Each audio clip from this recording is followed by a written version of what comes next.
Z veľkých krajov Vojvodiny stihujú vesti o veľkých škodoch od hlodároch. Na veľkých poľoch pod Žitom i Jarcom skoro, že nebolo co košiť.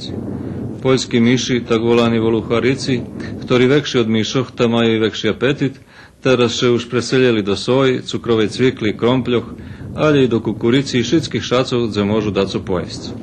Dobre by bolo troviť na každým diľove, na každým koncu poľa, na pobrežoch Jarkoch, na djepoch, gdje god možeš položiti, pretože to naiste veliki škodi, oni se bar švitko rozmnožuju, bar švitko dostihuju veliku čislenost i škodi naiste, toto už to hotove vyroslo, už jednostavno ne možeme pozberati. No, nie vredi plakať za tým, čo prešlo, znači Žita, Jarci i drugi Senjenkovac praktično poznimani, ali toto, co teraz prichodzi, dom, že to bude naiste bar strašne, okreme za paprigaroch, keď papriga počne rozvíjať plody, oni bar zdečne dziravia plod paprigi i uchodza, hľadajú našenje, tot produkt nema nijakú targovičnú vrednosť, nemôžeš ho predať.